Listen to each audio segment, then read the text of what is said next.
नमस्कार, आप देख रहे हैं 4 PM मिडिल ईस्ट और मैं हूं आपके साथ सिमरन। 4 PM के इस चैनल पे हम आपके लिए लेके आते हैं खाड़ी देशों से जुड़ी जरूरी जानकारी और रोचक कहानियां। साथ ही यहां हम दुनिया की तमाम बड़ी खबरों को आपके सामने पेश करते हैं।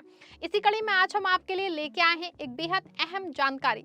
दोस्तों, संयुक्त अरब अमीरात में बिजनेस करने वालों के लिए 2025 का साल बहुत खास रहा है। अक्टूबर 2025 में federal degree law number 20 of 2025 जारी हुआ, जो कमर्शियल कंपनियों लॉ में बड़े बदलाव लाया। इन बदलावों का सबसे बड़ा फायदा ये है कि अब कंपनियां अपनी लोकेशन आसानी से बदल सकती हैं। एक अमीरात से दूसरे में, मेनलैंड से फ्री जोन में, फ्री जोन से मेनलैंड में, या यहां तक कि विदेश से यूएई में शिफ्ट हो सकती हैं बिना कंपनी को बंद किए या लिक्विडेट किए। ये प्रोसेस री डोमिसिलेशन कहलाता है। जी हाँ दोस्तों, यानी कंपनी का रजिस्ट्रेशन ट्रांसफर करना, लेकिन कंपनी की लीगल पहचान, हिस्ट्री, कॉन्ट्रैक्ट्स और लायबिलिटी सब वैसी की वैसी रहे।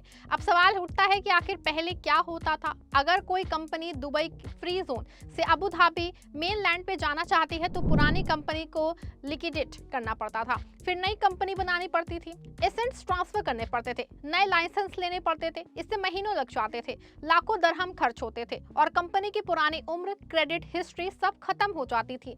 बैंक अकाउंट्स, क्लाइंट कॉन्ट्रैक्ट सब नए सिरे से बनाने पड़ते थे।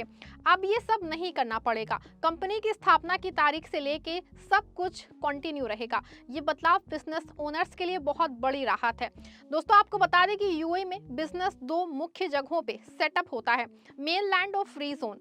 मेनलैंड में कंपनी पूरे यूएई में फ्रीली बिजनेस कर सकती है, लोकल गवर्नमेंट कॉन्ट्रैक्ट्स ले सकती है, लेकिन कुछ एक्टिविटीज पे लोकल स्पॉन्सर की जरूरत पड़ सकती है। हालांकि अब ज्यादातर में 100% विदेशी ओनरशिप अलाउड है। फ्री जोन में 100% विदेशी ओनरशिप, टैक्स छूट, आसान इंपोर्ट एक्सपोर्ट जैसे फायदे, लेकिन पहले मेनलैंड से डायरेक्ट बिजनेस करने पे रिस्ट्रिक्शंस थी।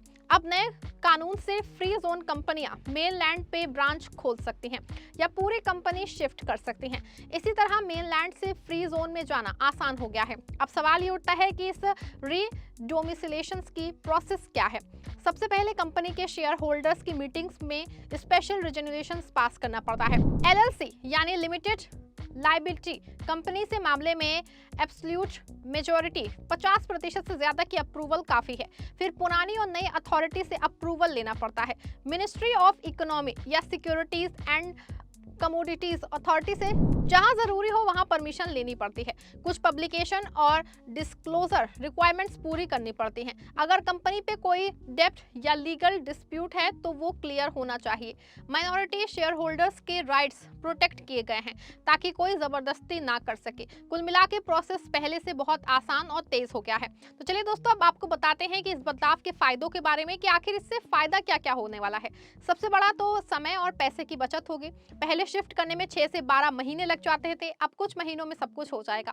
कंपनी की हिस्ट्री बनी रहेगी, बैंक लोन लेना आसान हो जाएगा क्योंकि पुरानी क्रेडिट हिस्ट्री काउंट होगी। इंटरनेशनल क्लाइंट्स को भरोसा रहेगा कि कंपनी पुरानी है और स्थापित है।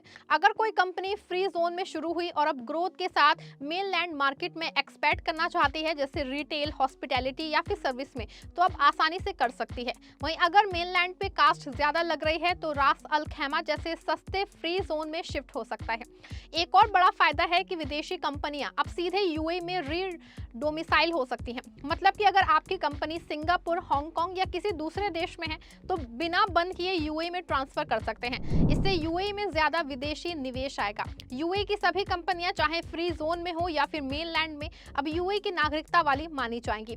इससे इंटरनेशनल ट्रेड एमिग्रेट्स जैसे कि सीईपीए यानी कि भारत, यूरोप, ये सब के साथ के फायदे मिलेंगे।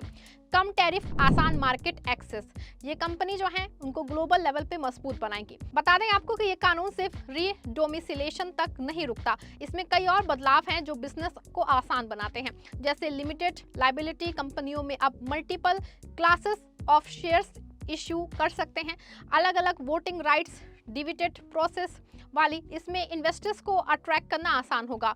ड्रैग अलोंग्स और टैग अलोंग्स राइट्स को कंपनी डॉक्यूमेंट्स में डाल सकते हैं, जो पहले ग्रे एरिया था।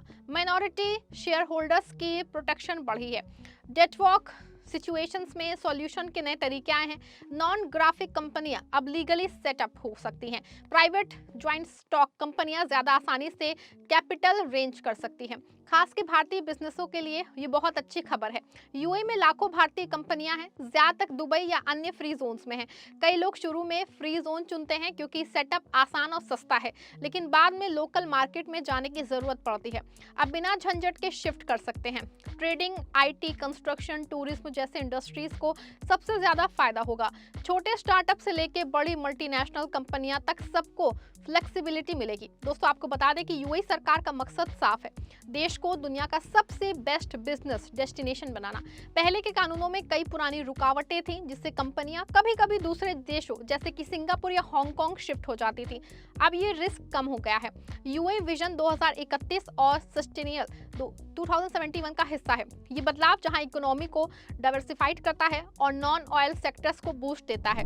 2025 में ही यूएई में रजिस्टर्ड कंपनियों की संख्या 14 लाख से ज्यादा हो गई और ये कानून आगे और ग्रोथ लाएगा। अब इसे मिसाल के तौर पे समझते हैं। मान लीजिए आपकी ट्रेडिंग कंपनी डीएमसीसी यानी कि Dubai multi commodities centre free zone में है। अब आप शारजाह या अबू धाबी में लोकल क्लाइंट के साथ डायरेक्ट डील करना चाहते हैं। पहले ब्रांच खोलने में दिक्कत थी या पूरी शिफ्ट में कंपनी बंद करनी पड़ती थी। अब आप डोमिसिलेशंस अप्लाई करेंगे, अप्रूवल मिलते ही कंपनी मेन लैंड पे शिफ्ट हो जाएगी। आपके पुराने contracts, employ visa, bank account सब कुछ कंटिन्यू रहेगा, सिर्फ नया लाइसेंस और रजिस्ट्रेशन अपडेट होगा। इसी तरह अगर कोई कंपनी जेबेल अली फ्री जोन में है और अब DIFC यानी कि दुबई इंटरनेशनल फाइनेंशियल सेंटर जैसे कि फाइनेंशियल फ्री जोन में जाना चाहती है तो भी संभव है। फाइनेंशियल फ्री जोन को भी शामिल किया गया है, हालांकि उनके लिए अलग रेगुलेशंस लागू हो सकते हैं। कुल मिला के पूरे यूएई को एक सिंगल बिजनेस इकोसिस्टम की तरह बनाया जा रहा है। हालांकि कुछ बातें ध्यान रखनी है। हर फ्री जोन या अमीरात की अपनी लोकल रूल्स हैं, इसलिए दोनों साइड्स की अथॉरिटी में अप्रूवल जरूरी है। अभी कुछ इम्प्लीमेंटिंग रेगुलेशंस आने बाकी हैं जो प्रोसेस को और क्लियर करेंगे। अगर आप शिफ्ट प्लान कर रहे हैं तो अच्छे लीगल एडवाइजर या फिर कंसल्टेंट से बात करें। वो चेक करेंगे कि आपकी कंपनी की एक्टिविटी नई जगह पे अलाउड है या फिर नहीं। ये बदलाव दिखाता है कि यूएई कितनी तेजी से आगे बढ़ रहा है। दुनिया के टॉप बिजनेस हब्स जैसे सिंगापुर, हांगकांग से कंपटीशन में आगे निकलने के लिए ऐसे स्टेप ले रहा है। निवेशकों को भरोसा दिलाया जा रहा है कि यहाँ बिजनेस करना सुरक्षित, आसान और फ्लेक्सिबल है। अगर आप यूएई में बिजनेस शुरू करने या फिर एक्सपेक्ट्स करने का सोच रहे हैं तो ये बेस्ट टाइम है। नए कानून से जॉब बढ़ेगी, इकोनॉमी मजबूत होगी और बिजनेस ओनर्स को असली राहत मिलेगी। अगर कोई कंपनी पहले से रजिस्टर्ड है या शिफ्ट करना चाहती है तो जल्दी प्लानिंग शुरू करें। 2026 में और ज्यादा कंपनियां इस फायदे का इस्तेमाल करेंगी। यूएई सरकार ये कह रही है कि ये बदलाव कॉम्पिटिटिवनेस बढ़ाने और डिस्प्यूट्स कम करने के लिए है। सच में बिजनेस करना पहले से कहीं ज्यादा आसान हो गया है। भारतीयों के लिए तो जैसे घर जैसा माहौल बन गया है। हजारों सफल स्टोरीज हैं और अब और ही आएंगी। दोस्तों, ये थी खबर से जुड़ी पूरी जानकारी। तो दोस्तों, अगर आपको वीडियो पसंद आया है, वीडियो को लाइक शेयर करिएगा। हमारे चैनल 4PM मिडिल ईस्ट को सब्सक्राइब करिएगा।